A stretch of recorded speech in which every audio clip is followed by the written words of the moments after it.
Akkam jirtu kabajamtoota hordoftoota chaanaalii keenyaa. Chaanaalii koo kanaan dura irratti yoo na beektu ta'e chaanaalii koo karaa garaagaraatti viidiyoo adda addaa hojjechuun beekama.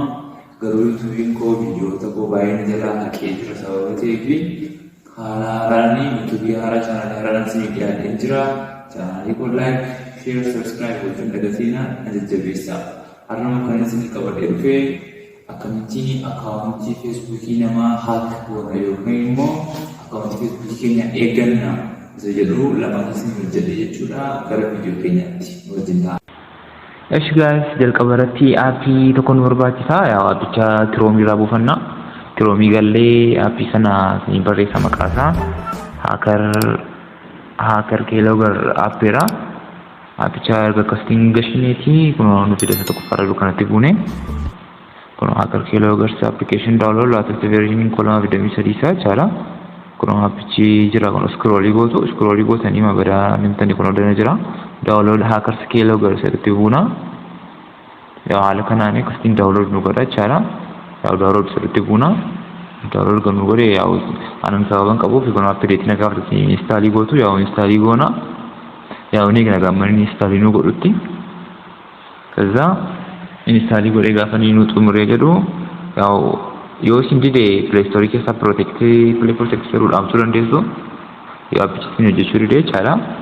Kun wal dhaqee isin agarsiisa Play Store keessaati. Play Store keessa isin keessa galtanii Play Protect jedhu kana yaa cuftuu jechaadha waan isaa kana isin keessa kana galtanii lama isaa kana isin cuftuu jechaadha kan of gootu.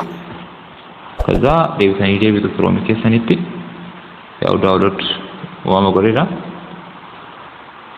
Kaza aappii keenya bukkeedhannaa jechaadha. Haakar keeloogarii keenya bira dhannaa kun aappicha akkuma nu buusettira. Yaa isiniif akkasiin isiniif fidu sababa pireetiin ta'anii fi yaa akkasiin isiniif fida sababa ta'eef yaa aaktiivii irratti gochuudhaa fi kilikii hiirtuu fi taap naam isheetu kana xoxxoo yaa waan keessan jalqaba yeroo isiniif fidu akkasiin isiniif fida.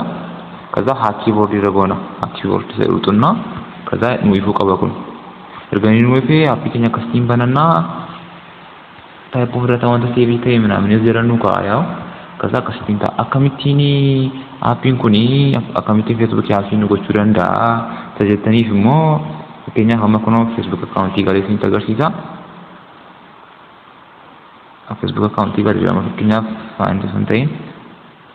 Namni tokko paaswordii isaa silkiin quxurii masaa gashee fakkeenyaaf zimmadhee lakkoofsa kana gashaa. Kata paaswordii zimmadhee mangashaa yaa qubee mazimbiloon gashee. Kaza afurri sun ittiin fayyadameera akkasitti loogiin godhee galeera taanaan nuti maal goonaa deebinee bakka erga akkas ta'eeti namni sun silkii keenyaan akka fayyadamu goosisne akkasittiin erga inni yoonni appileet godhee irratti fayyadame haakar keeloogarii keenya bira dhannaa jechaadha. As dhufnee kaanee aappii kana gaafa banannu nola taayipii fudhata wanta nuti amma xaafnee kaanee kun amma kun akkasitti argatanii duwwaa lama saddeet saddeet zimmadhee maxaafee agarsiisuuf warra xaafeedha jechaadha. Akkasittiin lakkoofsa quxurii isaa fi paaswordii isaa akkasitiin nu kaa'aa jechaadha aappiin kuni. Yaa akkasitti bu'aa aappiin kuni KFB qofaaf osoo hin ta'in amma fakkeenyaaf wantoota baay'ee nuti ittiin haasa'uu dandeenyu wantoota garaagaraa fakkeenyaaf ammoo teelegiraamii gallee waa haasofnee kiiboordii keenya irratti wanta barreeffamu jechaadha. Wanta barreeffamu seef nu godhama fakkeenyaaf teelegiraamii akkaawuntii koo galee nama tokkotti hin erga ishee teekstii nama tokkotti hin erga. Nama tokkotti teekstii ergaa yaate ta'a.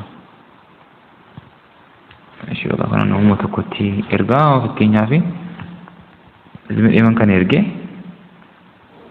kunoo isa booddee kunoo akkasitti keeloogarii jala galle samma barreessine kunoo asirratti arguu dandeenya. Kunoo jechaadha teekstiin amma zimmadheema xaafee kunoo akka argatanii asirratti tarraa'ee jira jechaadha. Haala kanaanii iccitii namni haasa'u wanta hunda argachuu dandeessu. Viidiyoon koo irraa kanatti. Viidiyoon keenya irraa kana fakkaataa.